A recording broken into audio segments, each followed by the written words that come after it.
you grow up with the NES, PlayStation, Star Wars, cartoons, and 80s TV? Do you like to think who would win in a fight between Batman and the Master Chief? Comics, games, movies, music, and TV, they're gonna tell you everything you need. Superheroes or not, they got your back. They're gonna save the world of geeks.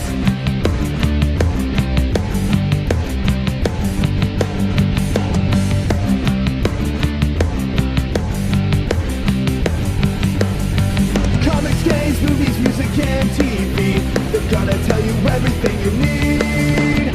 Superheroes or not, they got your back. They're gonna save the world of This Week in Geek. This Week in Geek. And now it's time for another special feature. Tickle.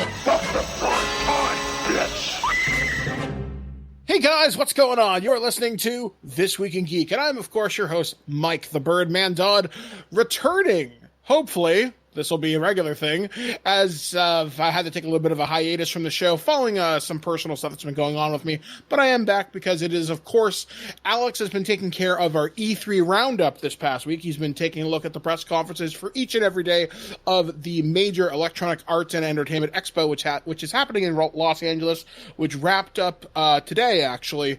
There may be a few minor announcements in the next couple days, but the majority of the show is over. And, well, it's time to talk about the show overall, what we kind of thought about it from a journalist point of view, from an enthusiast point of view, and the consumer point of view, what we liked, what we didn't like, and how things met up with expectations now that we are on the cusp of the next generation with Project Scarlet and PlayStation 5 coming out next year, holiday 2020. But as you can guess, I'm not alone as I look at this detailed breakdown, so to speak, of E3. I'm joined with the man from Kitchener himself, Alex, who is very tired. I didn't think that watching that many conferences would be tiring, but it really is. Because in the past, when we've done this, the last couple of years that I've been doing it with you, we've done it sort of live together and then recorded immediately and bounced off each other. But because I was the one being primary on this, I was trying to take in every detail, and there was a lot to take in this year. There was a lot, but this year was a very E3, in my opinion. If you want my honest opinion about E3, if I had to give a grade to this year's show, this is probably a B- year. And the only reason it's getting that higher ranking is Nintendo did a fantastic job, like I knew they would. Cyberpunk and Watch Dogs Legion. And then, of course, and Final Fantasy. And the little bit of Devolver is always great to sort of decompress at the end. Although I will say this about Devolver, after they finished their first half of their press conference, when they were making fun of the Nintendo Treehouse stuff, I thought their press conference was over. I was watching it over on Inside Gaming, which is another YouTube channel, and they're like, "Okay, guys, well, I guess that's it for the night." Because it broke, it looked like the stream was over. Yeah. Oh, that. Okay. Well, that was because it was on purpose. It was a very meta thing. They made it like it broke the stream, and then you came back right as her consciousness came back. Yeah, I was like, okay, well, that's enough of that. I'm going to sleep now. So it was a good joke, but I wish they kind of made it a little bit more obvious. Well, the people that make it, it's very Adult Swim, like infomercial type thing, like Too Many Cooks and all that sort of stuff. Mm-hmm. So it's very meta, very crazy. And when their feed ended, it turned into a Treehouse Live presentation, like their own version, sort of. And it was the weirdest, ridiculous shit. And it was like a war of attrition. They went from 85,000 viewers, and I'm watching down to 4,000, down to 1,000. And there's people in there like, can we last longest? It was like 5 hours of them like in a mock studio, like basically humping each other and like breaking things, covering themselves in goo, like showing off video games. I'm saying in quotes that aren't actually video games, that are flash videos that are like the worst video games ever, and trying to pretend that they're good. It was basically making fun of all of the streaming that gets done at these conferences afterwards. Mm-hmm. And it was hard to watch, but purposely hard to watch. That people were coming in saying, is this still the press conference? It's like, first of all, in the feed, people are like, "You realize Devolver Digital doesn't do live conferences?" But like people are like, "What? It said live conference." It's like, that's the joke, is that they do basically directs. But anyway, like if we want to go down like day by day, let's go with Saturday first, which was EA Play. EA Play, which was that was shit. But I will say, Jedi Fallen Order looks good, although it's Jedi Fallen Order Titanfall, which is okay. Now, if anybody wants to complain about the graphics, one thing to consider is that I believe it's pre-alpha still, or it's alpha. It's not pre-alpha; it's alpha now.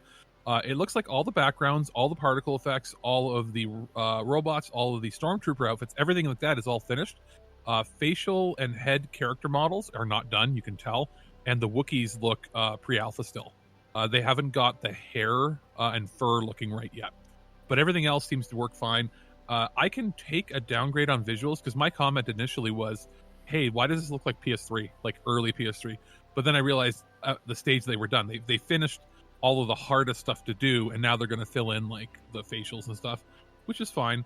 I'll take a downgrade on graphics if it means that the gameplay is fantastic. Yeah, and EA Play was the one day I didn't pay much attention to at all. I just caught the Jedi Fallen Order stuff, and that was pretty much about it. Like, I tuned out and took a nap. Oh, actually, no, that's not true. I saw the stuff they were talking about for Apex Legends Season 2. They introduced the new Legend Watson, which is the electric type-based character. Okay, that's cool. You're not going to beat Fortnite. I'm sorry. It's not going to happen. Will you remain a competitor to Fortnite? If you can get your battle pass actually meaning something. I think that's something that the team over at who's the developer for Apex? Is it Respawn? Yeah.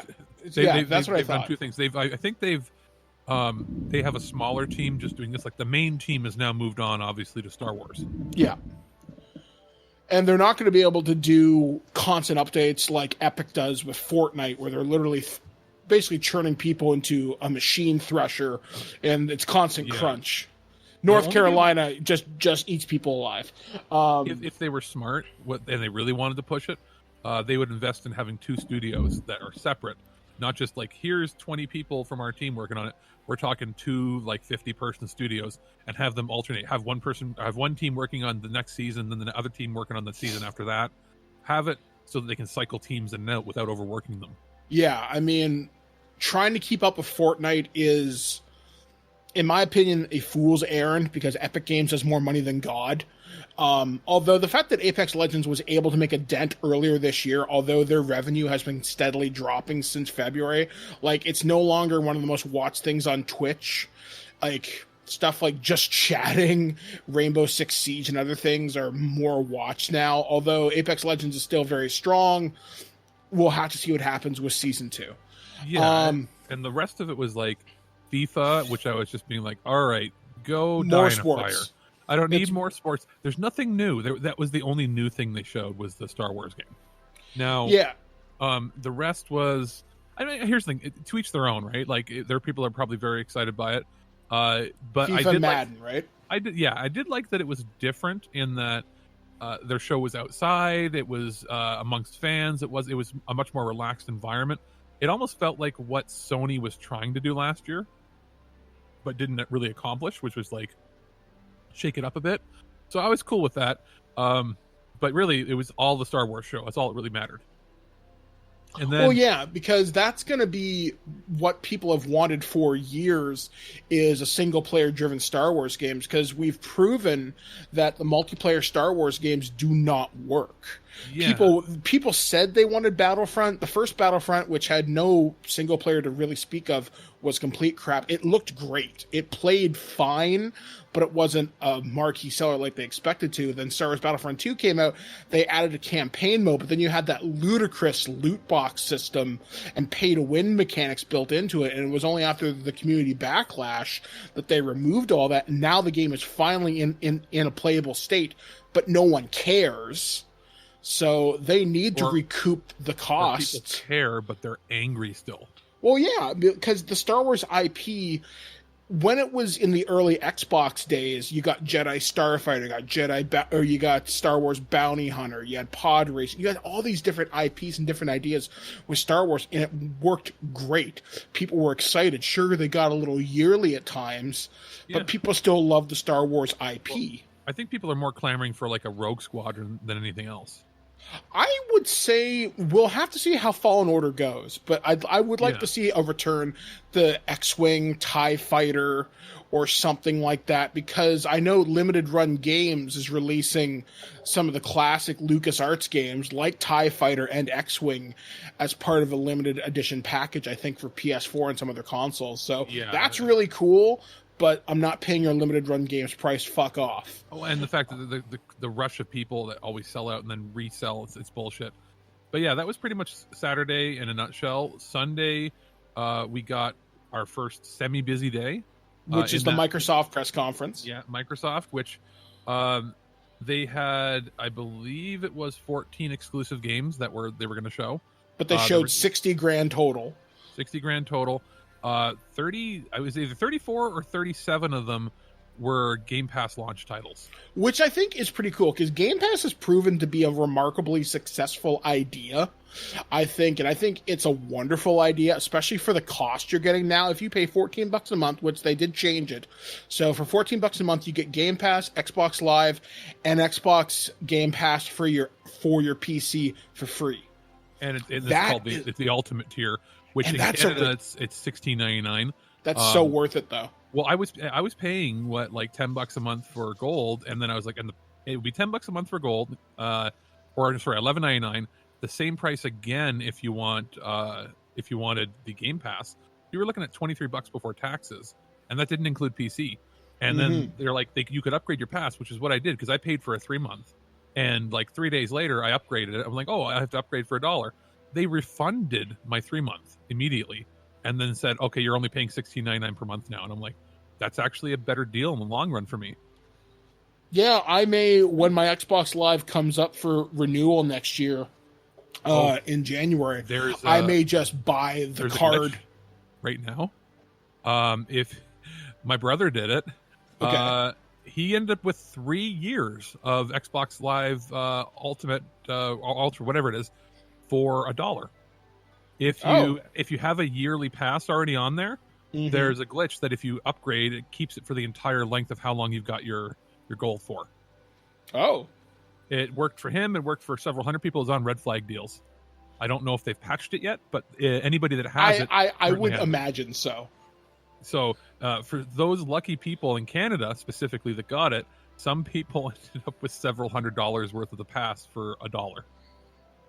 Good going, Microsoft. And especially if they don't say, hey, we screwed up, if they just say, hey, we made a mistake, Merry Christmas, that looks good on that. Or even if they say, hey, we screwed up, we'll give it to you for 50% off. Yeah, so, I mean, either way, it's still good guy Microsoft. However, though, looking at the Microsoft press conference as a whole, having Keanu Reeves come out as Johnny Silverhand for Cyberpunk 2077 is a remarkable win. He wasn't overly hyped. Oh, is that who he's actually playing? I didn't see that. Yeah, he's Johnny Silverhand. That's the iconic character from Cyberpunk. That's like Shadowrun's equivalent would be like Fast Jack or Captain Chaos sort of thing. Those characters that are built into the fiction of the world. So having him in the game is remarkably cool. He talked about it. He wasn't phony. He's very authentic. He was basically John Wick, and he came out and he got people to be a loved little it. Goofy, and you know what? When sometimes it's really cringeworthy and hokey, but he came across as just having fun on stage, which is more important than like when somebody comes out and reads the lines and it comes across as hokey, it's cringy. When somebody comes up on stage, knows the lines are cringy, and then plays along with it, it's so much better. Yeah, that's exactly what he did. It worked out well. Plus, having all the cinematic trailers for Cyberpunk, I think, worked out really well for it. There was an hour-long demo people saw this year, which was not as action-packed as people saw from last year's demo. This year was more conversation choices, more role-play stuff, which I think is really neat. In fact, the swag for Cyberpunk this year was amazing. It's a reversible bomber jacket, which is really, really, really, really, really cool looking. I know one person that got it but it doesn't fit them. So sucks to be you. Wow. Yeah, it's about 6 inches too short for their gut. So anyway, but that was kind of neat. To see that come out. Cyberpunk was basically a huge thing for this year's E3. Gears of War 5 was given a date, which is September 10th or 20th of this year. Do people really care though? That's my question. Yes. Gears still has I'm not into that realm, right? Yeah, so. Gears still has a remarkably big fan base. It also still has a very, very big competitive community. Not MLG people are watching it on the same level as COD or CSGO or whatever of those esports things, but there is still a competitive COD scene. Yeah. And people, in terms of the storyline, I guess this is the conclusion of Kate's story, who is like Phoenix's daughter, or might be the daughter of the Locust or some shit like that. I don't know. I don't remember Gears 4 all that much. Question. When I bought my Xbox, it came with the Gears of War pack. It came with 4, 1 Ultimate, I think. Yep. And then downloads of the rest of series. Them. It's worth playing through the series once. Or is it okay if I started with the 4th one? Or do I have to play the first one? It would make a lot more sense if you went back to the past. Okay, because I'm just trying to think about dedicating time to it. Play Gears of War 1 Ultimate, because you'll get the best experience. Okay. Then go back and play 2, 3, and then you don't need to play Judgment. Judgment is a prequel. You don't need to worry about it. Okay. It just gives more context to certain characters. I really like Judgment. I thought it was a lot of fun. Okay. But 4, it's not a bad game. I will say that. I thoroughly enjoyed 4. It just wasn't... I think they cut themselves off at the knees by not taking a risk, because I can't say much more without spoiling the story, but the story of Gears of War 1 through 3 is really good. It's worth sitting through. So if you got time this summer, I recommend it. That might have to go on my list. I'll for sure play the first one, and the 4th I might, depending on time-wise, because we're always busy. Yeah. I might watch like summaries of the 2nd, 3rd, and well, the second game itself is a really good story. I really recommend you play at least the first 2. Okay, the first 2, and then maybe go through because I have them all forever as digital copies. But the big thing is, I was thinking, maybe I'll pre-order that game. It's going to be a day 1 Game Pass game, and if you have Game Pass Ultra, you get the thing a few days early. Not only do you get a few days early, you get the crazy edition, not the gold, the higher end one, Ultimate Edition. Mm-hmm. So a lot of those first party titles are getting Ultimate Editions. So all you have to do is just keep paying your $16 a month, and you get Ultimate Editions forever. So that's perfect for me. For somebody who wouldn't necessarily want to pay $80 for the base game anyway, I now get a $150 game. Yeah, and I think that's a really fantastic value they're giving to the Xbox consumer, because the Xbox lagged this generation. It sat dominant in the Xbox 360 era, but it got its ass kicked by the PS4 and the Switch. Yeah, this generation. Other games, there was that game. What was it? 12 hours or 12 minutes? 12 minutes. Yeah, 12 minutes. I like that they're showing off the kind of variety of games that you would have expected to be on a Nintendo platform, but they're on the Xbox now. They showed that's that.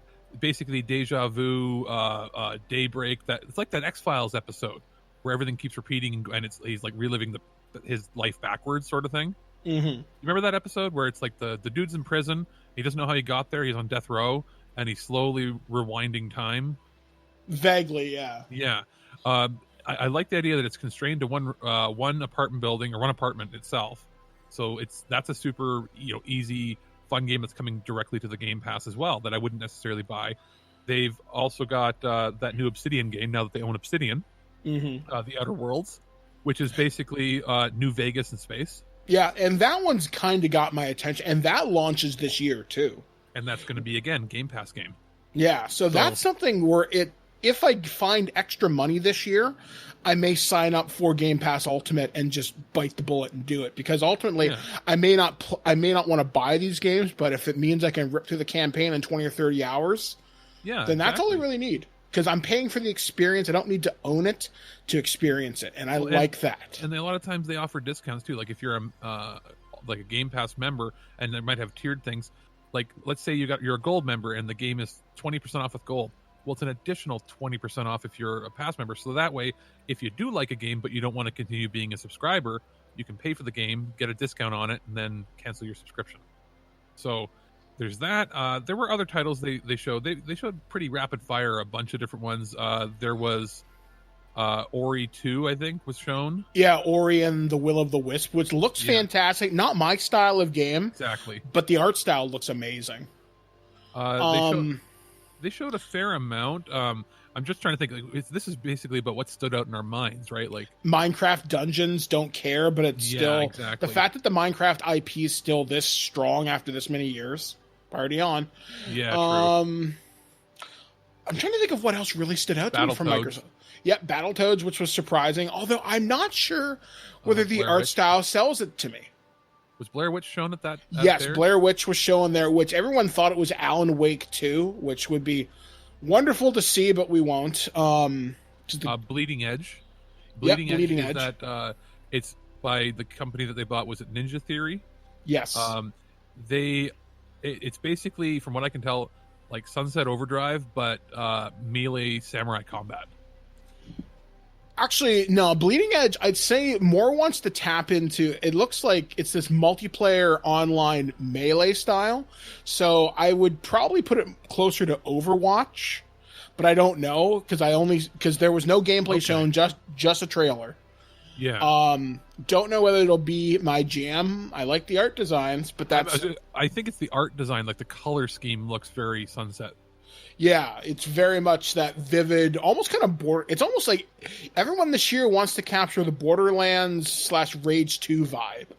Yeah, and they showed off a lot of things that are coming out later, just like expansion packs. That's probably why I'm not blanking on a lot of them, because a lot of those 14 exclusive titles were like little indie titles they briefly showed for a split second.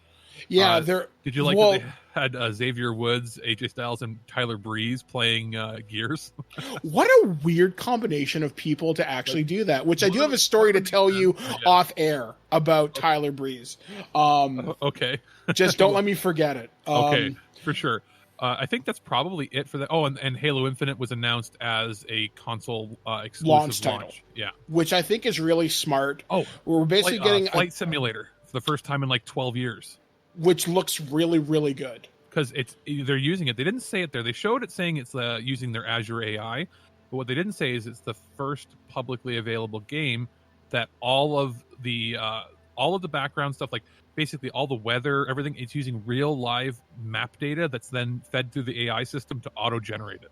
So let's say you're in Guelph and you want to fly your plane over Guelph, and there is major traffic in one area and it's raining near your building. You'll be able to fly over your actual building and watch it rain.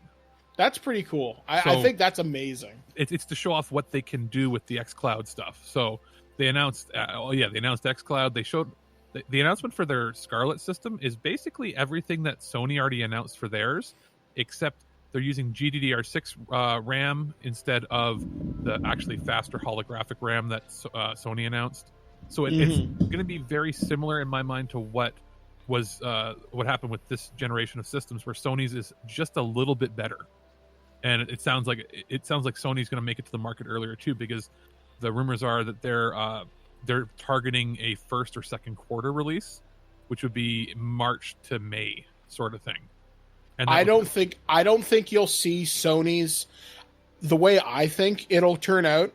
You'll see Xbox launch in November 2020, because that's when each Xbox console is traditionally launched. Yeah. PlayStation, if it makes it to market beforehand, will be a September launch. You think so? Because they wanted to get it out. They said they wanted to get it out during the fiscal year. So it all depends on how they want to perform. You won't see them cannibalize software sales. You won't see it happen, but you'll be unlikely to see it happen before E3 of 2020. It'd be very unlikely. Then again, don't forget, they are not necessarily going to be at E3 ever again. Yeah, so but in my opinion, they're not going to cannibalize software sales. They're going to try and milk as much out of the PlayStation 4, because they wouldn't announce. Sony would say, "Can you put it on this system instead?" You'll see ports of games like Red Dead, Cyberpunk, probably Spider-Man as well. You'll see big ports of games, but notice how we didn't see anything announced. Well, the big thing is the rumor for the longest time was that Cyberpunk was going to be a day and date launch title for the PS5. Mm-hmm. That it was going to be cross generational. There's a lot of games coming out in March, and then early April would be fitting within that end of first quarter, beginning of second quarter launch window for them.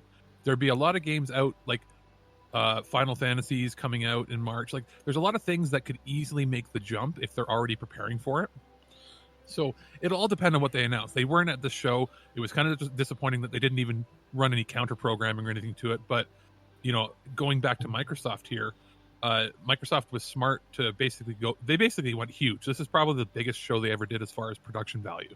Yes, this looked great. This, like I said, I'd give Microsoft's conference a C+ to a B- because it was great production value, enough games there, but there weren't enough exclusives that wowed me. I mean, Lego Star Wars, really, again, yes, it's all 9 films, but... Lego Forza. Lego Forza is cool, but Yeah. I'm really surprised they didn't push any Sea of Thieves content. Because that's coming into its year 2.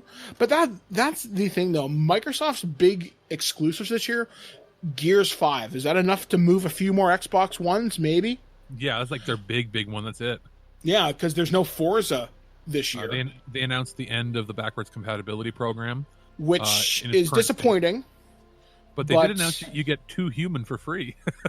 Whoopie fucking do. I toured the studio for that. Oh, well, I mean, that was local, right? Like, yeah.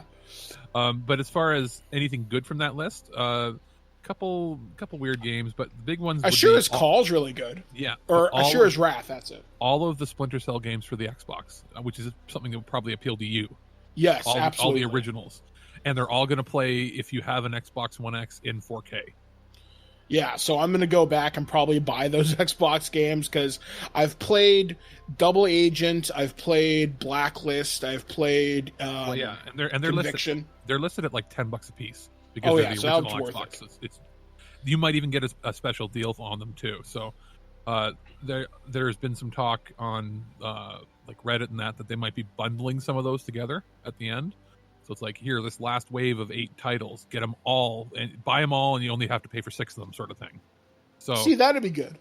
Yeah, so that's going to end it for them, which is, again, a pretty good show. The big thing was, like, I watched the Cyberpunk reveal, and I was watching with my roommate, and it's the only time I'm not really animated when I watch something like this. Both of us actually screamed, "What the fuck?" as soon as it was Keanu Reeves. Like, and then you realize, you see all these videos on YouTube now, all the people watching reactions to it. That was everybody's reaction, like that. Oh yeah. Don't ever say that that leaks don't spoil conferences, because they do. Like, if this had been announced earlier, nobody would have reacted. It was just of holy shit. Like, that's such a huge get. Well, he's come out. He's had such a career renaissance in the last couple of years. I mean, this year he's had John Wick. He's had Be My Maybe. I think he was like a cameo in. He's in Toy Story 4. Yep. I mean, and now he's Johnny Silverhand. John Wick's still in theaters. It's the highest grossing film of the series. It's also one of the highest grossing domestic R-rated films. And he's a fucking badass in his mid-50s.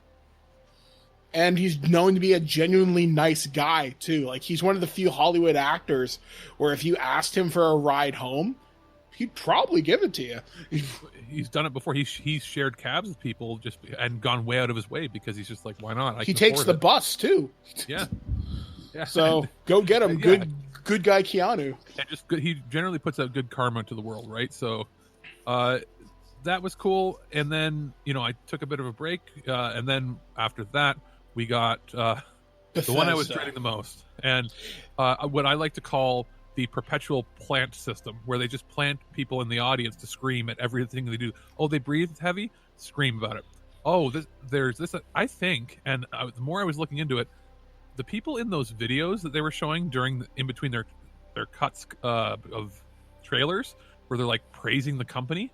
Those people were in the fucking audience in the first 3 or 4 rows. They cut to them a few times. My guess is family members. I wouldn't go that far, and that's quite the accusation. That's what I think it is. What I think it is. Their family and employees. I'd have to see that. If you ever want to link that to me, I would like to read that. They handed out T-shirts to the people in the first few rows too. Well, that doesn't surprise me at all. If I had to guess, I'd say those are probably influencers who got invited to the Greenbrier event last year when they were showing off Fallout 76 during the summertime. If I had to guess, that's who those people are. I have nothing to base that on, except speculation. So whether they were allegedly paid people or not, I don't know. It didn't sound natural. I'm willing to believe it because would not cheer like that for the things that came across as terrible. And this isn't even me being subjective. That Commander Keen reveal looked kind of cool when they showed off that they're bringing Commander Keen back, and then spiraled into one of the biggest dumpster fire game shows I've ever seen. Well, the second they announced it was a mobile game and it was full of microtransaction bullshit, I was like, all right. You can't beat it without paying. You cannot do it. It's one of those games where you'll spend 3,000 hours to beat one level unless you want to pay for it. And they're trying to... The worst part is they're marketing this in their presentation directly to young children. They said, this is for the young children that didn't grow up with it. Get them interested. Show them the game. So they're trying to tell parents, buy these things for your child because we can't tell your child to buy it on your phone. So yeah, it's horseshit, and everybody in the crowd's, yeah! Are you fucking... I'm sorry, but my God.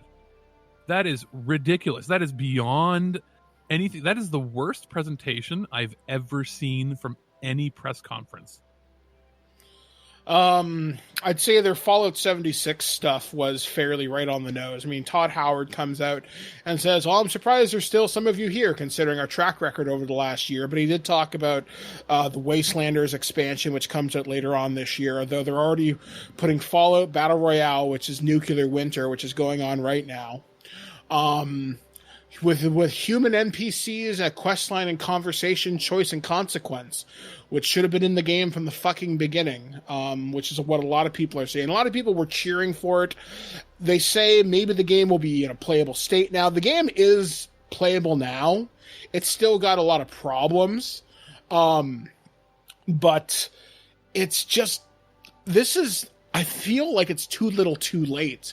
Like honestly, I was listening to another video and Nintendo has come out and said they're not going to make people do crunch. They'll delay a game rather than do crunch time if it means the health and well-being of their employees. And I think Bethesda should have put Fallout 76 back in the cooker for another 6 months before they released it. If it meant we could have had more expansions or maybe even had human NPCs, even if they were few and far between in Fallout 76 at launch.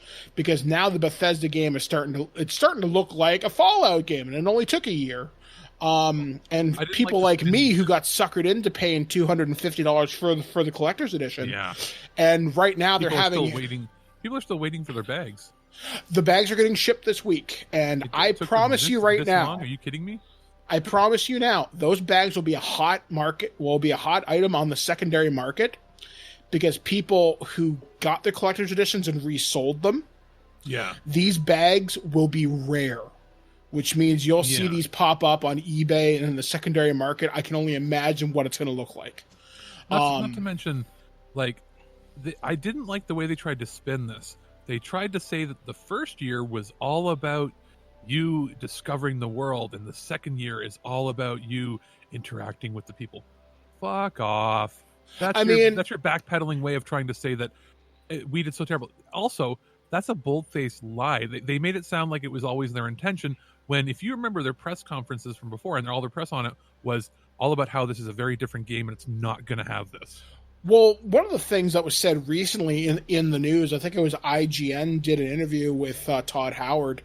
He came out and said, we knew this wasn't going to be a high Metacritic game. We knew there were going to be difficulties coming into it. Well, then why the fuck did you build the game like this? Because if you knew there were going to be problems. Because ZeniMax, their owner, is probably like, pump that shit out, motherfucker. Give us paid. Get us paid, bitch.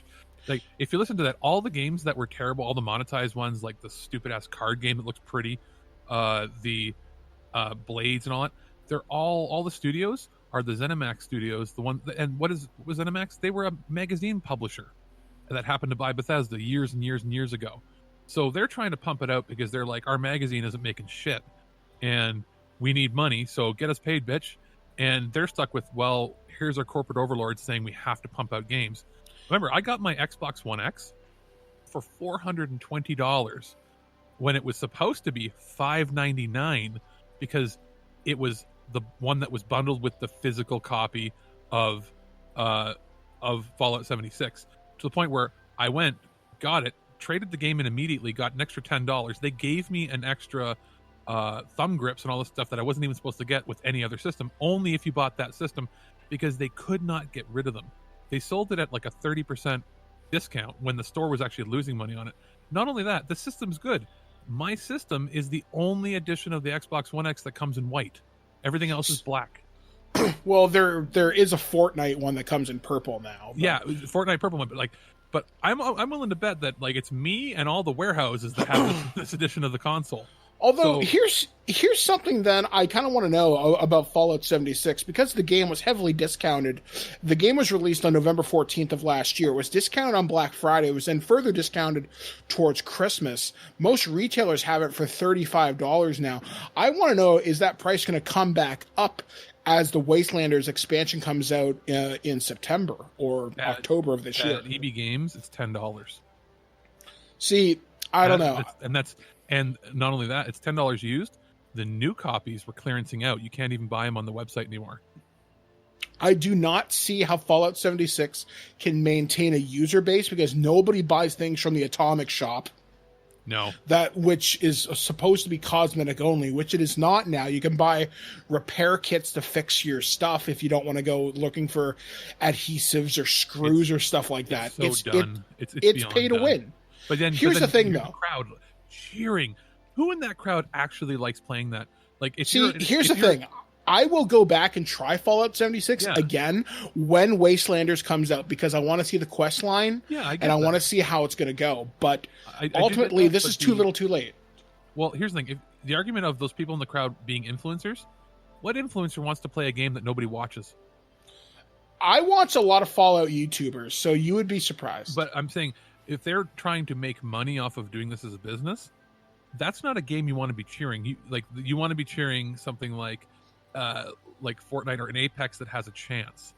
This doesn't have a chance to even, like, it's going to have 1% of the market, if that. I don't know. I think one of the things I noticed, and this was talked about in the Bethesda roadmap for Fallout 76, is they talked about private servers and mods. Yeah.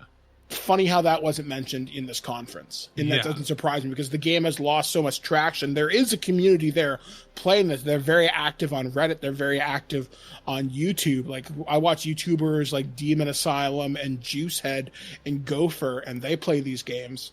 And the community's obviously there, but if I'm going to play Fallout 76, I'm going to play it with mods. I'm going to play it on a private server. And it sucks, I'm probably going to end up paying for that private server. I'll pay for it for a month so I can experience all of Fallout 76 by myself, be left alone. Yeah. So I can play the game the way I want to play it. And Bethesda's going to sucker me that way. Yeah. Other than that, like the conference there, they showed off Ghostwire Tokyo, which looks fantastic. The best, which looks amazing. And actually, that girl that came out who designed it, I can't pronounce her name. Yes, I know. People are calling her one of the best things to come out of E3. The best three things to come out of E3 were Keanu Reeves, that game designer girl, and the dog from the Ubisoft conference. Yeah, well, she came off as genuine. She looked nervous, but then she handled herself well. She was so happy. And kudos, anytime that a Japanese developer comes out and does their best to speak the native language of the show, like too often, like I was talking to my roommate, Miyamoto. He's worked in the States. He lived in the States in the 70s and 80s when they were setting up Nintendo America. He's worked with Americans for 40 fucking years and can't speak a word of English during a press conference. Like, that to me just spells arrogance or not caring to learn. Whereas this guy, isn't this the he was a Capcom guy before, right? Yeah. Yeah, he spoke while not really broken English, but he did his best to speak English, and he was conversational. Same with her. That should be a requirement if you're coming out to do a presentation and you're making a Western themed game. Like, even though it takes place in Tokyo, it's very, very much geared for the West. So I was very appreciative that they came out and did that and did their best, and she was fantastic. And the game is like, what if, the rapture happened in Japan? That's if the rapture that was the vibe exactly, I got. Exactly. And some of the best graphics I've ever seen from a Japanese studio. Yeah, it looked really impressive. I'm looking forward to seeing when that gets dated.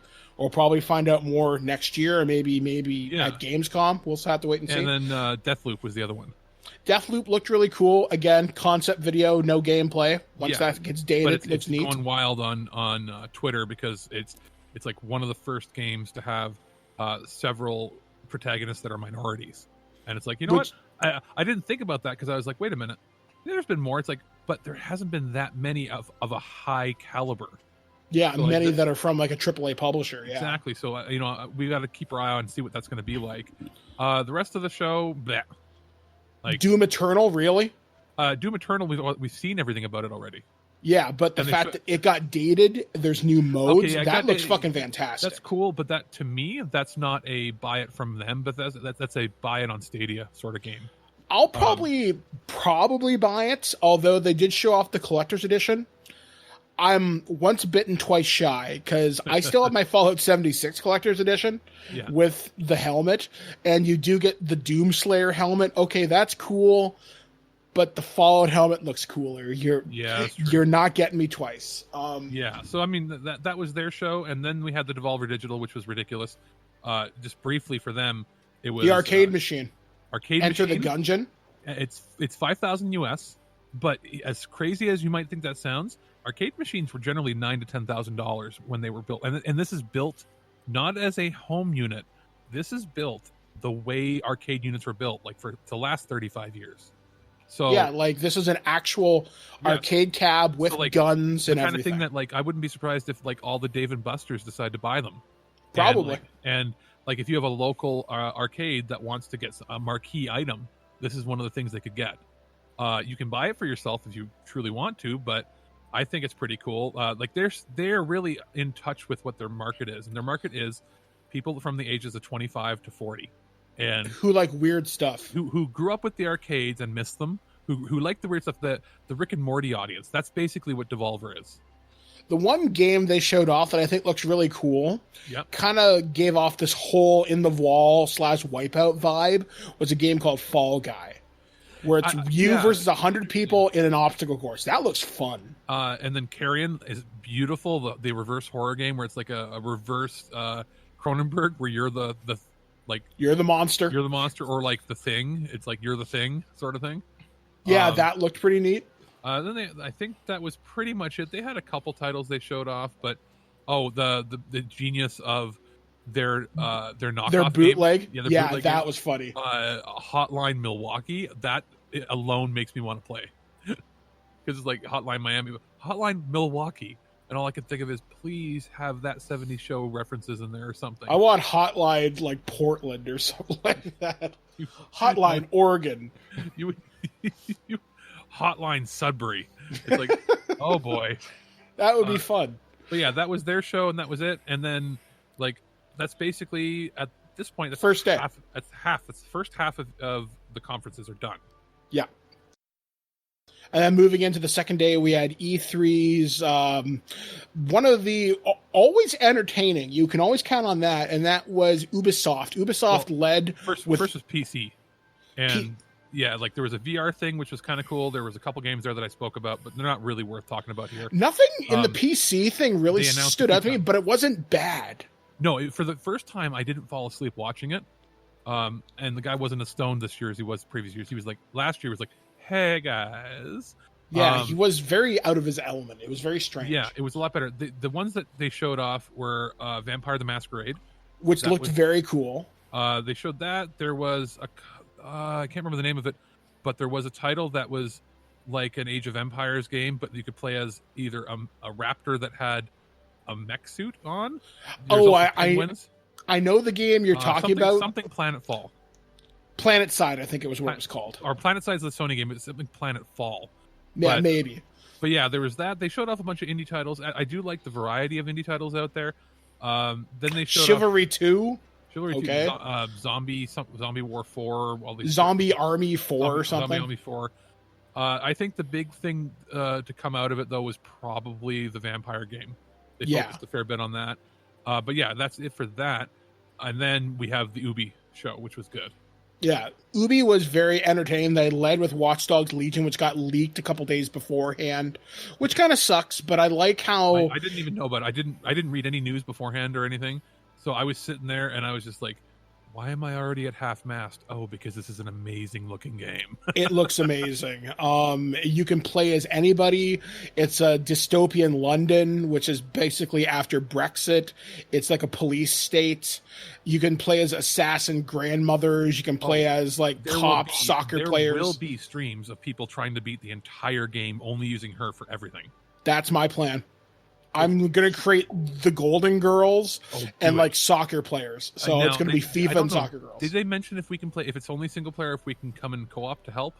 I didn't hear that. I think it's just single player because we would totally do the Twig Golden Girls. Like, you know what would happen. But the big thing from it was, it looks like you can recruit people that are even terrible. So like it's somebody, it'll have a thing there saying likelihood of death 100%. That if you use that person, they'll die. Yeah, I saw that. It says addicted to adrenaline may die randomly, but he has 100% damage boost. So I was like, that's pretty cool, but he just dropped dead on me. The big thing is not everybody acts the same or walks the same. The granny, for instance, she's 78, it says. So she would have been, they said, retired spy. So she's from the Cold War. She's basically like James Bond from the 60s. And I do like that she hobbles when she walks because she's got bad knees and hips. So I saw a gameplay stream of her. Yeah. It was Victor Lucas, and I guess he captured footage. He played an hour as the grandmother, and he was telling us how it's harder to get over fences. You have to run around. You get like a stun gun. Yeah, the difference is it looks like there's balances to that. She doesn't get noticed as much. So she can even be walking around with a gun, and people don't notice her because she's so unassuming. But at the same time, if you get into a tight combat situation, she's 78. You know what I mean? Like, it's not going to go well. Yeah, I mean, it looks like it's going to be fun. I'm looking forward to seeing this. Like, Watch Dogs is one of my favorite IPs of this generation. I played the first 2 games a lot. I love the soundtracks. I love the hacking action. I love DedSec. In fact, recently I just found my Watch Dogs hat from the first game, which was a piece of swag I got sent to me. I used to have the Aiden Pierce face mask, but I lost it. But I still have my hat from the first game, and I've been wearing that a lot recently. So I'm really looking forward to playing this. It comes out in March of next year. Yeah. It looks fantastic. And it's, to segue a little bit into it, it's going to be part of that new service they announced, which is Uplay Plus, which it's going to cost $20 Canadian. So I'm assuming it's about 15 American. Mm-hmm.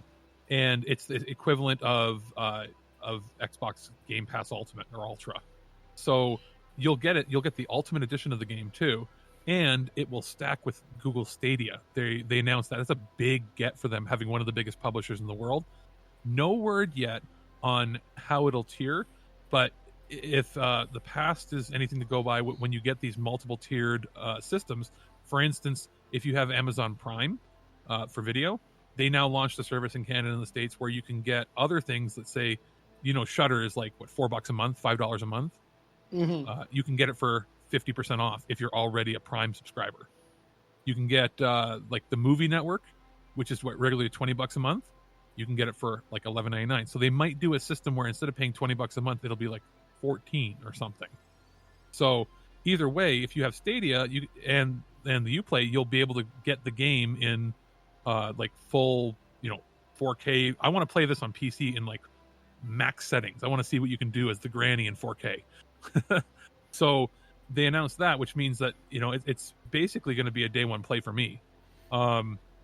They did show off, I wanted to specifically say this, they showed off Just Dance, which normally in the past I would have been like, oh geez, but last year I got a copy of it for review and I actually loved it. But they're fun. The big news here: no more Wii U, unfortunately, or 360. But there is a Wii physical copy, and I found out why. Because a lot of healthcare facilities and hospitals use them to build up strength for patients. My mother works at a government retirement home, sponsored, and they use them for their activities director because you can actually, in the Wii versions, they have settings you can set specifically for seniors and people with mobility issues where you can sit in a chair and do it, and it still will register. So there's, like, if you're in a wheelchair, if you have bad hips, if you can't move as fast, they actually have extra settings in the Wii version to cater to that market. So I think they do in the other versions. Do they not? They do as of last year. They allowed you to use a phone or anything. You could cater it. There's different settings, but they've been getting more and more inclusive for that. So I wouldn't even be surprised if we have another one next year, as long as Nintendo will license them the ability to print the discs, because Nintendo's the one that ultimately prints those discs. And it's kind of crazy that we're talking 13 years after the system came out, and I believe 5 years since the system ended. We're still getting games, and it's not sports titles. so that's amazing. I'm debating. I'm like, do you pre-order it just so you can get, what potentially could be the last game for the system, or do you just wait and see? But I think it's really cool. I mean, there is no digital copy of it, obviously, because there's no Wii store anymore. But the fact that you can still get it, like, it would be the kind of thing where maybe your grandma has a copy and she can play it with her grandkids. It's kind of cool. I like that idea. So they showed off a fair chunk with John Bernthal of the Ghost Recon game. Which comes out September again, which is really, really soon. And that's also a Uplay Plus thing, as well as Stadia. It is neat seeing another company's logo at the bottom of those screens when they finish those trailers now. It'll be like PS4, Xbox One, PC, Stadia, and like, what? It's weird seeing that. Like, I'm almost hoping that Sega comes back just so I can see their logo at the bottom of the screen again. Now, the game looks cool. It was already revealed earlier. Not much we really have to say about that. They showed off expansions for a lot of their previous titles that are already out, like that are in their multi-year tiers, like Rainbow Six Year 4, Division 2. But then they showed off something that I thought was an expansion for Rainbow Six, but it's the brand new Rainbow Six game. And which is a PvE title called Rainbow Six Quarantine. Yeah, and it's almost like it could be supernatural. It could also be hallucinogenic. Like, there's different. They haven't shown much except for a cinematic video. Yeah, it'll be very interesting to see what they do with the Tom Clancy license with this one. I like the fact that it is a PvE as opposed to PvP. So. And then I'm sure that'll be really popular with streamers. It's a very different thing, because what they're showing is they're not canceling. Like, this is not going to replace the current Rainbow Six game. They're viewing that Rainbow Six game as like a living game that will live potentially forever with new seasons and new years, because its core gameplay just works. It is the pure realistic shooter. And then they're going to have stuff that uses that engine but veers away from that so they can cater to a different audience. So that's kind of cool. I don't think there was there anything else major they showed before? There was Gods and Monsters, which is how they ended their conference, which is odd. Very odd. Yeah, I was surprised they didn't go out on saying Assassin's Creed next year or whatever. One thing to mention about Legion was that it was developed by Ubisoft Toronto, so the studio that did Starlink. So my biggest fear was that Starlink didn't do well, no matter how great it was, and it was fantastic. It's $20 retail right now. Pick it up. Is that they were going to shut them down, but instead they were already working on Legion, and that game's going to sell like gangbusters. So they're not in any trouble at all. But yeah, that Quebec studio, I thought that when they brought out the studio head or the company head, that he was going to have Miyamoto come out and they were going to do another crossover game for the third time in a row. But no, they announced this, and when I saw the trailer, I was like, wait, maybe it is a crossover. Is it Kid Icarus? Because it had that sort of style. But then I saw it, and I'm like, this looks kind of, to be honest, really shitty. Like the I don't know. It looks like Legend of Zelda meets Greek mythology. Why does it look like? It looks like Assassin's Creed if it was done for like little kids. It looks like a Wii title though, like the graphics. I want to see gameplay before I make any definitive decisions on it. That's true, but my thing was like, this was not the game you should have ended with. Yeah, that should have been sort of mid-tier in the middle. And also, the reason I thought it was odd the way it ended, they didn't show any like thing at the end. Beyond Good and Evil. There was no teaser. There was nothing. They showed that, and then it just cut to the outside feed of some dude rapping, and I'm like, who the hell are you? Like, it didn't make any sense. One of the things that surprised me from Ubisoft is there was no update on Beyond Good and Evil 2. Nope. Nothing on Skull and Crossbones. I think that's vaporware at this point. I think so too, which is unfortunate. And I think not Skull and Crossbones, Beyond Good and Evil is going to come out because they've sunk too much goddamn money into it. Yeah, it's going to be like the Final Fantasy VII remake. My guess is you'll see something happen with it next year at E3, but I guess they had nothing significant to show off this year. If they weren't, if they weren't going to end, it with a Nintendo crossover, you know what it should have ended with? What? It should have ended with one screenshot of just the Splinter Cell goggles, and just that flicking sound where he's gone into night vision. Or it would have been what the fuck is with that mobile game? Or like completely, it could have been a completely black screen with, and then just have the sound effect, have the sound effect of the night vision turn on, and hear like Michael Ironside's voice say one word, like going in or something like that. And then that's all you would have needed. Yeah, like, I mean, I was okay with the guy they brought in to be the quote-unquote new Sam Fisher, but yeah, I want Michael Ironside back if I can.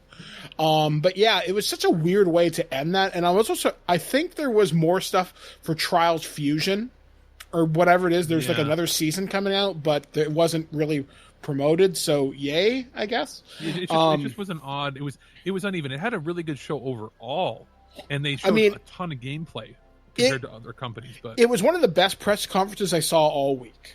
I think it was solid from start to finish. It had a very poor ending, and it had a very odd ending. Like, it was very haphazard. Like, they just ended. It didn't go to like a montage or anything, and it cut to that guy outside. He didn't look prepared. Yeah, it's almost like something was missing from that. But I would give Ubisoft a solid B. Yeah. Overall, if I had to rank them. Yeah, and then we had the Square Enix came after, which I missed because I was watching the Raptors game where we should have fucking won. And you know what? I was sitting there when I did my podcast, I said, this better be fucking good because I'm missing one of the most important games. And I'm not a sports guy, but when you have a team that I've followed as a kid that never won anything is getting to the point where they could be national champions, and like with our only team that we have in basketball, I was hyped. So luckily, this is the best Square Enix presentation they've ever done.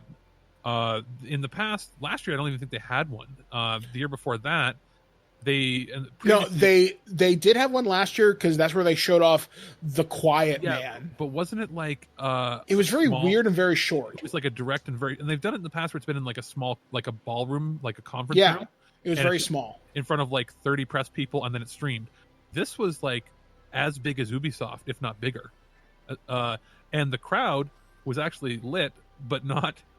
It didn't sound like fake clapping. Like, people were genuinely happy to see all the things on the stage. Because I think people were wondering what is Square going to show this year. Because Square has given us a lot of promises over the years, and they've not necessarily delivered on all fronts. And I was a little confused as how they presented Final Fantasy, but now that things have settled, they have split the game up into probably 3 or 4, probably 4 games. So I thought maybe they were going to do it like per disc, but they're ending this at about 40% through what would have been the first disc in the first game, or in Final Fantasy VII. But I was like, so they're splitting a 100-hour game into 4 parts. I'm only going to get 20 hours for $80. It's not what they're doing. It's going to be a complete title. All of the lore that for like all of the books, the mangas, all of the movies, Crisis Core, everything that's ever been written or played is being incorporated into the game. So what would take, like, instead of being a 100-hour game, if you were to release it all as one gigantic game, it'd be like a 500-hour game. So they are going to split it up into multiple editions, but you're going to get a full experience, because the one thing they mentioned was they don't want the grind of the old games where, yes, the game took 70 hours to beat, but 50 hours was grinding in battles. The idea is they want to keep the flow moving so you never feel like you're stuck in an area for too long. So they're filling in extra things. So if you're a new player, you get a brand new experience. If you're an old player, you get to see the things you love while getting to experience it as one complete story that's never been done before. Yeah, you get to see how things have changed over I'm happy the 30 years or whatever. As long as they release these on a yearly basis. There's no Won't reason happen. not to. See, here's where I think it's going to come into problems. Now that they have the engine built and the combat mechanics kind of figured out, because they just said in an interview in Variety this past week, they said, we don't know what's going to happen next. We honestly have no idea. How do we split this up? We don't know. And I know in my head where the logical breaking points are. But here's the thing, though, because when you play the first game, or when you go back and play Final Fantasy VII, Midgar is one point of the game. It's very cyberpunk. It's very steampunky city, whatever, right? When you go into Nibelheim and whatever the name of the other... Cosmo Canyon. And Cosmo Canyon, it's a very open fantasy, Final Fantasy type world. How do you transition that tonal shift? It depends on how they present it, but I want to see they can do the overworld. It can be done in that style. All they have to do, because now they already showed how they can scale things by zooming, so they can do it. What I think will happen is you'll be able to go back to Midgar. Well, I have a feeling you only go into 2 or 3 sections of Midgar in the original game anyway. I think in this version you're going to get to go to more. My guess is because they're not going to want to throw out all those Midgar assets. No. And they've already said this is not going to be a 1-to-1 remake. No. So what's going to happen is the second game, as far as plot line, is going to take place from when you leave and you go, remember you're following Sephiroth, you go to the north and then you go, or you're not following Sephiroth, you're just escaping. And then you go through that canyon that has the snakes and you see Sephiroth had impaled them and blah, blah, blah. You make it your way to Cosmo Canyon. Niflheim, and then it's going to end right at the ancient the weapons. The ancient the cave of the ancients where Aerith dies. Okay, yeah, that makes sense. So that'll be the first 2 games. Then the third game will be all of Disc 2, because all of Disc 2 is the outside edges of everything, and that's where it got to be a lot more grindy before. So they'll incorporate that, and I think there's going to be a fourth one, and that'll be everything that was on the third disc. Because the third disc already was padded out a fair bit before with just side missions and shit. It was the cave. That's all it really was. Yeah. So, and what they'll do there is that's where you'll beat the game, and that's where they'll incorporate Advent Children. I guarantee you they're going to include the movie stuff. And if they're smart, somewhere along the line, maybe even in this game, maybe not in this game, but they're going to incorporate Crisis Core somehow. The origin. Well, yeah, because a lot of Disc 2 was a lot of the backstory was Zack and Cloud. So I think the Soldier. backstory of Zack is not going to be those couple flashbacks. I think the backstory, that section, will be the entire Crisis Core game, or condensed down. It won't be like where Zack is spending 20 hours doing normal missions. It'll be the mission leading up to his death. Mm-hmm. So that's exciting to think that things finally been dated. Exactly, and they showed off the combat system. Looks fantastic. It's a hybrid between the system in 15, but not as crazy tactical, like where you have to jump around and block and stuff. And then as you attack, you build up your meters. And then it goes into the command system that you would be used to, where it goes to like a wait mode. And I know you're going to be able to set the your option settings. You'll probably be able to set how fast that builds based on your difficulty level. So if you're playing on easy, it'll build faster because you can do more moves faster. If you're playing it on hard, it'll take a lot longer to do that, and you'll probably have to do more tactical gameplay. So it's kind of cool. Looks great. Graphics are fantastic. A lot of dialogue between people. Bosses are significantly longer, in that, not boring longer, but like they have more patterns, more exciting things happen, dynamic battlefields. Looks great. That's all I can say. And the crowd went crazy for it. It's a day one buy for me. I've already pre-ordered it because on Walmart in Canada and the States, they've got an E3 deal. It's $52 right now to pre-order in Canada, which is regularly $80. So I'm probably going to pre-order the digital collector's edition. Yeah. Now there is a Soldier First Class edition, which is like $400. You're basically paying for a statue. Yeah, I'm good. And the other stuff in the digital deluxe edition, if it's only $10 more, get it, because it's a couple summons. It's nothing really fantastic, and you get a soundtrack. But I don't need to get the soundtrack because Spotify now has every Final Fantasy song in all of Square Enix's library. Yeah, but they're going to redo them. Yeah, that's true. So, that's cool. They announced that. They announced a bunch of other RPGs, like the Secret of Mana series now has, even the one that wasn't released here on the Super Nintendo, Setsun Detsuku 3, is now called Trials of Mana. It's coming out here, which they said wasn't going to happen. It launched the day they showed it. $50 for the trilogy, though, and that's only because they actually had to translate a new game, right? So, but they're remaking. But it's been translated since like 2001. Though they can't use fan translation. The ROM, of course, yeah. So, and it's a new translation, and they even fixed some errors and stuff. So cool, great. But that third game is also getting a brand new. I thought it was like a remake, like the Secret of Mana was when it went on mobile, and then it came to Switch, where it was like basically 3DS graphics. Yeah. No, it's getting a full remake from the ground up, just like in the same graphical style as Dragon Quest XI. So, and it's a Switch exclusive. So that's cool. They showed off again some mobile titles that nobody really gives a shit about. Let's be honest, they're cash grabs. They showed off Romancing Saga 3 is getting remastered. So a lot of classic indie RPGs are coming out, or classic RPGs, a few indie titles from their indie studio, and then they finished off with the big game, which is Avengers. Which looks boring to me. I saw a bunch of gameplay. It looks good. The problem with it, they are horribly behind schedule. Crystal Dynamics just didn't really know how to do it. So in the last year, they brought in Eidos Montreal, which is the Deus Ex studio. They weren't on stage to talk about it, but more and more I read about it, it's been in development hell since they announced it. Everybody that I've talked to who's actually played the demo has said it feels off. Something feels weird. And one of the memes that's making the internet right now, where it says, and it's got the caption from Spaceballs, it's got Colonel Sanders. He's like, "You idiots, you captured their stunt doubles." Because I guess they didn't want to pay the MCU likeness rights, although that's what the character costumes are based off of. Yeah. It feels very... From what I hear, it wasn't playable till the Deus Ex team came on board. So it's because the problem was Crystal Dynamics was split between doing that and the Tomb Raider games. Yes, you can't do two titles of that size and magnitude on your own. So my guess is there's going to be significant retooling done by Montreal to fix it, because they've done nothing but fantastic games since they were purchased. Because I was wondering, where the hell's the third Deus Ex they've been teasing?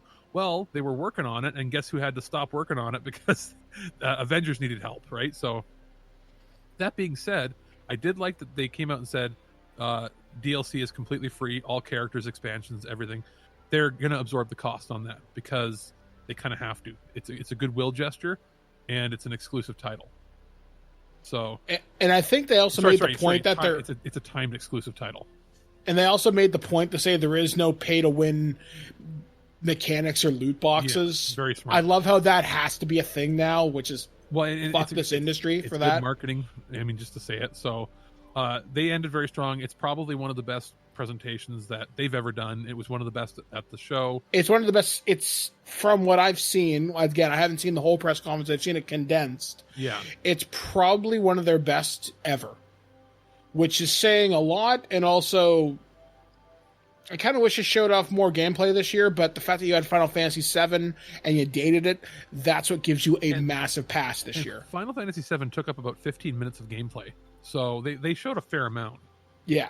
And then, that was over, and we were able to call it a night. The Raptors lost right after. I was able to watch them lose. Did I curse them, do you think?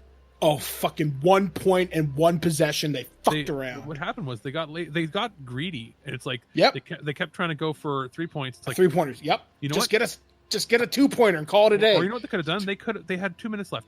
They could have played it easy and just been passing it around and dribbling and just held off because they were at a lead. But no, everybody wants to just go for broke, and it's like, dude, do what they do in hockey and just keep passing back and forth. Well, they couldn't have because of the shot clock, but still. That's true, point of the matter is they fucked around. Yeah, that's true. They shouldn't have lost. And they're playing tonight. They better fucking win. Yeah, I'm hoping tonight that we can totally take down them at the Oracle Center, because I think that'd be fantastic. How great would that be? But they got to get bodyguards to get out. But anyway, yeah. And then, then we finally had a night to rest, and I was starting to lose my voice, and I slept in till like 5 minutes before the Nintendo Direct, and then I basically came all over myself because oh my god, was that a good Direct? Nintendo very rarely has a bad Direct when it comes to E3 stuff. You may have boring ones, but you never have a bad one. This year was very good. A lot of people were really happy. We got 2 Smash Brothers announcements. We got the heroes from the Dragon Quest series. We got Banjo-Kazooie, who's finally been revealed to play, which Xbox says, hell, use them, man. It's great marketing for us. You want them, party on. Apparently they always were okay with it. It's just Nintendo didn't contact them about it. So, yeah, I mean, great for them. It opens the door for like Master Chief or Battletoads. Yeah, that would be actually that's a better fit. Because I think Battletoads would be great because then you could just use Rash Toads or Rash, Zitz, and Pimple as Echo Fighters, kind of like Richter and Simon. Some people have said why not Turtles, but you got to remember Sakurai has said only video game original characters. He doesn't want anything from other media. So he doesn't want. So I will never get my wish of Goku, which is unfortunate. And you won't get like a Terminator, and you won't get that sort of stuff. Which, by the way, what is with the marketing this year and Terminator Dark Fate? It's in everything. Yeah, it's weird. Well, this movie is going to do well and way better than Genesis in that my mom says she wants to see it. I showed her the trailer for Genesis, and she said that looked hokey. And I actually like Genesis, but she was right. She watches the trailer that they cut together for Genesis, and she goes, "This looks so good." And even though I explained to her that James Cameron isn't directing, he's producing, that's enough for her to say, "Well, it's going to be taken seriously now." So, but he also produced Genesis and Dark Fate. I don't know who the director is offhand. It's Tim Miller, the guy that did Deadpool. Deadpool. Oh, okay. Well, then it might be okay then. Yeah, exactly. So.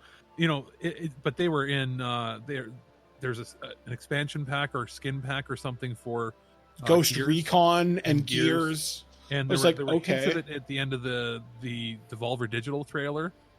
Like there's a whole bunch. Like, yeah, it's kind of ridiculous. But then Nintendo shows off a little more of everything. You got a little more Pokemon. You got a little more of the Fire Emblem. There was nothing on Town, the game they showed off last year that was supposed to come out this year. Based on the new engine that Game Freak was developing for that little RPG.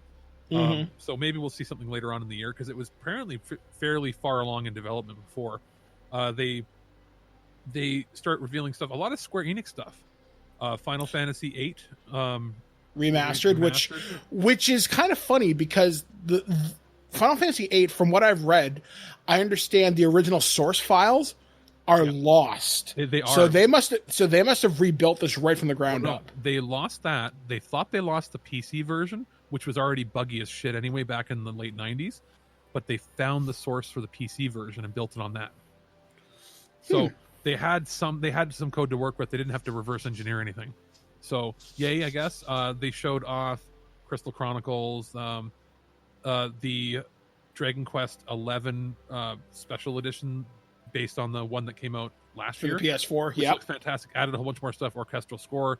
There's like a list of like 500 things they changed, which is fantastic. I might have to check it out. They also showed off Astral Chain, which looks great. That's a day one. And dated it. Witcher 3 also got a port. Game, Daemon X Machina. Yep, that also got dated for later on this year. It is an extremely crowded last week of August to September. Yeah, one of the reasons I think Nintendo wins E3 this year, a lot of stuff is dated, a lot of stuff is showed off gameplay, and you don't have to wait more than a year or two. More than a year. The only title that's maybe a year or two out is the Zelda Breath of the Wild sequel. That's probably 2 years. Yeah, so Nintendo didn't have anything that wasn't coming out in the next fiscal year. Anything that wasn't coming out within a year of E3. Yeah, like that's amazing. Not only that, there is basically 2 titles from them a month, which is crazy. So there's The Legend of Zelda Link's Awakening, which looks amazing. I may actually buy that, that comes out in September. I'm thinking about it. On it. I'm debating it. It looks cool, and it's the one title I never played back in the day because I fell out of Zelda around the time the Ocarina of Time and Majora's Mask came out. I actually had a fan on Twitter ask me what I thought about it, And I'm thinking I may actually have to check it out. There's also another game. I actually, once again, having a conversation on Twitter with a fan, and they're asking me what I think of Cadence of Hyrule, where it's a rhythm game, which looks really weird. I'm thinking this looks kind of cool. Nintendo was given a first-party property out to an indie studio to make. So it's only $25 on the eShop, and I'm kind of thinking about it. So they've got that. Other big announcements. A new Contra. And they also said, by the way, it's out today. No, that was the collection. Yeah, the collection was out today, but Contra Rogue Core is coming soon. Yep. You have those. That was a pretty big surprise. There were a few other titles that were announced as well, but nothing. Empire of Sin, which is like this weird shooter. Mario and Sonic, the Olympic Games. There was much more shown of Marvel Ultimate Alliance. Bunch of download packs. Looks great, actually. Once again, dated for next month. Yep. The end of the month. That's got to be pretty big. One thing that I was hoping would come to multi-platform, but it looks like it's only coming to Xbox, was Phantasy Star Online 2, which is cool. Pokemon Sword and Shield was shown more, obviously. There were some. One of the things I was going to say, one of the things that surprised me, and a lot of people were really speculating this, especially with Persona 5 Royal coming out next year, that the Switch would get a port. Evidently, it's not. Yeah, which genuinely surprised me. So it's always going to be a PlayStation 4 exclusive. And I guess, Atlas, you've got my money, because I love Persona 5. It might be that the mainline titles are only available on there through a deal. There was The Last Remnant Remastered's coming to the Switch. That's out now, isn't it? I think so. Animal Crossing, they showed off a bunch of that. And that's titled to make note of, because Doug Bowser, the new president of Nintendo, or the guy who took over for Reggie, either way, had said, we're going to delay this title so the workers don't get burned out. We want them to have a good work-life balance. Smart. And the fact that Nintendo is calling out the culture of people like Epic, of people like Bethesda, people like Rockstar, that's huge. That's a shot across. That's a shot across the bow. Oh, and not to mention, they have plenty of titles. A bunch of indie stuff was shown, things that were being ported over from other systems. Cool. The big one was The Witcher is actually going to work. Witcher 3 is actually going to work, which nobody thought would ever work on that system. Although, as far as I know, it only plays at 540p, but whatever. Locked at 30. But the fact that it works, period. It's also, kind of amazing. One of the weirder titles that got ported, I would never have expected this. Alien Isolation. Yeah, I was waiting for you to mention that, because that's I was your like, baby, weird. right? Yeah, I was like, weird, but okay. Hey, you get to experience Amanda Ripley getting chased by a xenomorph. So that was pretty much their show. There were other things, like there was a new Tales game announced, multi-platform, that I would like. The odd announcement that came randomly, just like yesterday or the day before, is Konami is putting out a TurboGrafx 16 Mini, which I question. I am super into it, because it's going to come with some of the CD-based games too. So if you can hack the shit out of it, that'll be amazing. I'm very over the whole mini system thing. I am not.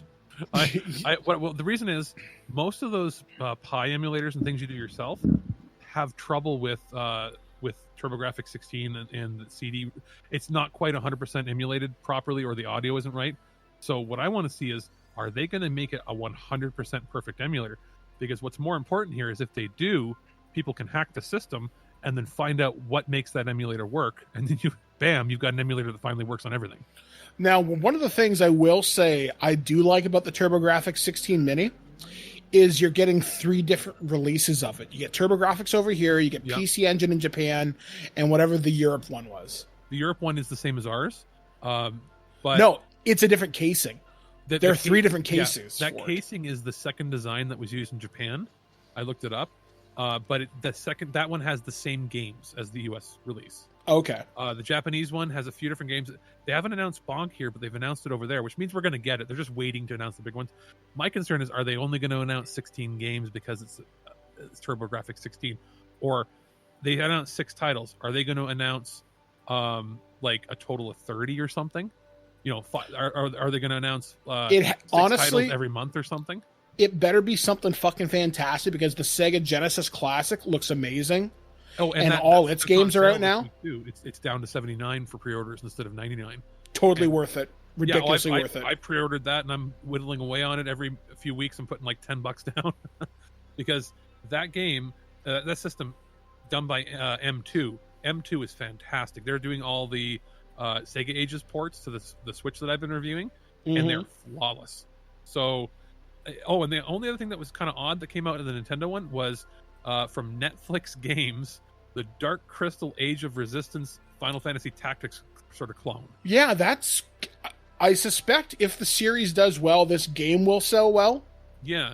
Well, even if it doesn't, it has that built-in audience of people that love Final Fantasy Tactics, and it has a very much of that design, only almost looks like claymation, which is kind of cool. Yeah, it's very interesting. I just never thought I'd see a Muppets-based game. Let alone an RPG. Yeah, so good work on you. There were other things announced, but we're not really talking about things that only had here's coming in 2 years or what other thing. There was a lot of stuff that they did show, but a lot of things that were just a screenshot in that we're not bothering talking about because that's too far. One of the things that surprised me, and I'm honestly surprised they didn't do this, but I guess they replaced it with the Zelda thing, because I know recently they had to restart development on Metroid 4. Yeah. I'm surprised I didn't say anything. But Breath of the Wild 2, that's pretty cool. I honestly never saw that coming. And that's true. I mean, it's overall one of the best years as far as the amount of content. I think people complained there weren't that many, oh my God, surprises. There were. The difference is there was a lot of stuff that was, teased last year that they're finally showing. So it's not like it was a big surprise to us. I don't know. In my opinion, this year was a very E3 because we're at the end of the console generation, which means all the big stuff will be next year. Very true. We'll see more Halo. I was disappointed that Sony didn't do anything, but don't be surprised if in the next couple of weeks Sony just comes out of the gate with a new state of play and basically completely fucks over everybody else by showing off what the system looks like, showing off a bunch of other games. I was surprised that you'll see something before Gamescom. Well, not only was their presence not even there, for their their conference, they didn't have any games on the show floor. So, even the games that are supposed to be coming out, like Last of Us 2 and Ghost of Tsushima, which is I think they're supposed to be this year. Last of Us 2 will not be out on this generation. No. However, that being said, I don't know how true this is. I saw a post on Facebook where I think it was from Naughty Dog that showed Last of Us 2 running on a PlayStation 4 menu. But then again, that could have very easily been doctored. Yeah, that's true. So I don't know. I mean, it's hard to tell, but I think they're going to do something. They're going to have to do something in the next couple weeks because this could bite them in the ass. I know analysts are saying that it might kick them. I think they're doing this to test the waters to see if it affects their stocks by not showing up at the conference. But again, they only have to kill time until Gamescom, which is the end of August. Yeah. So it's a month out, whatever. And Gamescom is much more of the traditional. It's bigger as far as people that go there.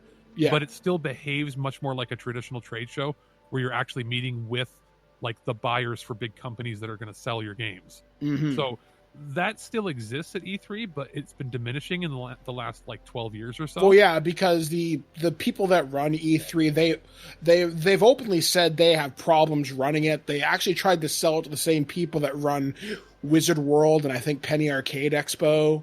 Yeah, they've had some problems.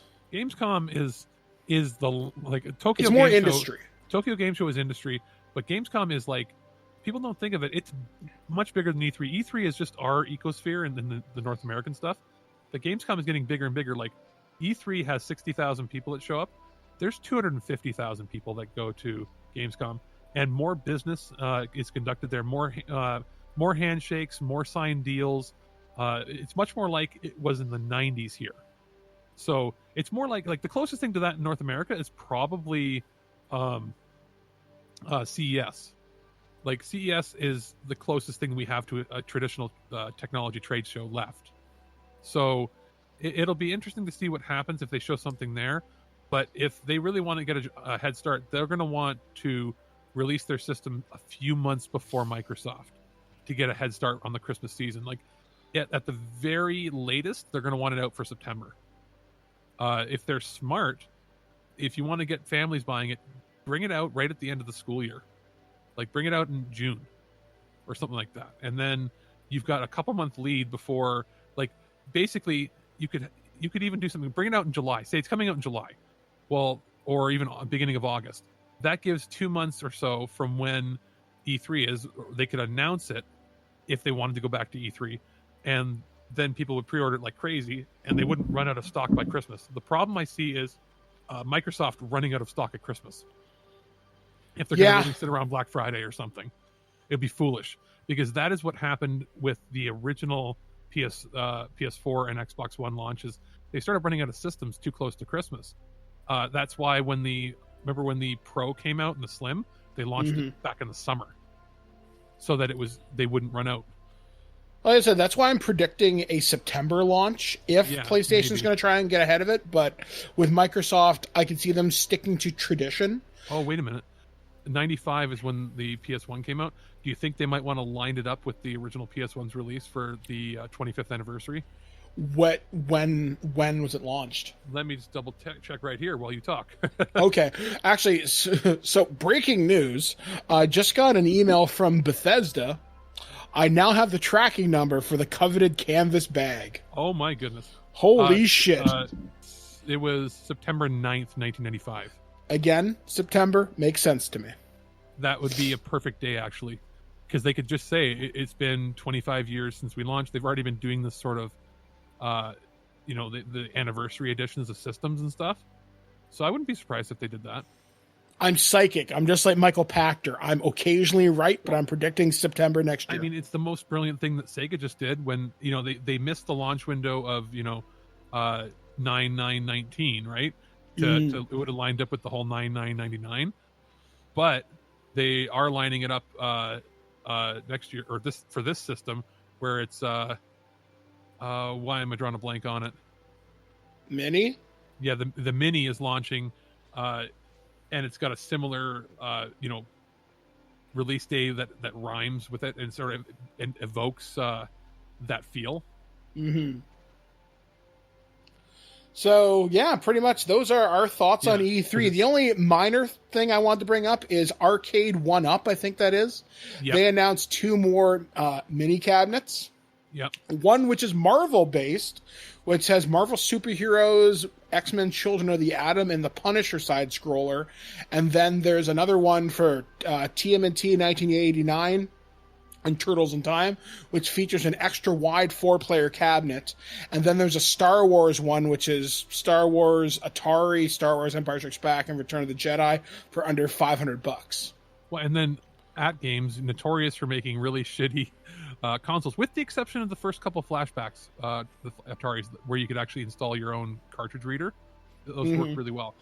They are also coming out with a 350 game arcade cabinet, full size, for your home. Yeah, their aim is to bring MAME to the masses, I think, is the tagline. That's what people are saying, but it's not MAME. They've licensed every single title. But some of them are home ports, which are the NES games, which is exactly. But the idea is they've contacted Data East and all these people. They're basically combining every arcade game that they can imagine. They got the Tetris license, which is interesting, for an official Tetris release. But that, this is a step in the right direction for almost bring back the arcades, because arcades that are, and barcades that have operated sort of in that gray area, a lot of times you'll go to one and they'll have a main cab named something or other. It's sort of one of those things where they're like, is it illegal to run? No, it's a gray market. If somebody asks them, have you licensed that, then they'll have to take away the arcade machine. But they're in basically every barcade across North America. Well, this will be a way for them to get into the market legally, be able to obtain a new machine that's built with quality parts that can be maintained and updated from the manufacturer. So, I mean, it's interesting that, this is the year we got the At Games arcade, Legends Ultimate. You got the 1-Up arcade announced. You got the Enter the Gun Dungeon arcade machine. What the hell's going on with arcades this year? It's the Renaissance. It's hopefully seeing them come back in some capacity. Yeah, and the Genesis Mini, like I said, it's September 19th, 2019. So it's 9/19/19. So that's a pretty good release date. So they're getting smart with how they're marketing these mini systems too. So I'm super hyped for that. I don't know what they're going to do with the TurboGrafx. Like, who knows? I'll have to see more games that get announced. I don't think it's going to be as big as you think it's going to be. I think it'll have a very dedicated community. I'm not expecting it to be. I'm expecting it to fit on my shelf with my other mini systems that look cool. See, that's not enough for me to spend $100 on something. They haven't announced the price. That's true. It could be easily $60 because it's an 8-bit one. It depends on how many games. If they only announce like 16 to 20 games, it'll be like $40. I don't know. I think you're going to see it rival the price of the PlayStation Classic at launch, because my guess is they're going to try and put more CD-based games onto it. Yeah, and depending on how got the Ease 1 and 2 games on CD, and they've got Dracula X on CD. So we'll have to wait and see what happens with that. But anyway, we do want to hear from you guys. If you have any thoughts, you can always reach out to us on Twitter at ThisWeekInGeek or feedback at ThisWeekInGeek.net. We do read your emails. We always do appreciate it. You can also reach out to us on Twitter, which is at BirdmanDodd. I reply to everybody unless you're a prick. And Alex, yours is? At DeathfaceTwig.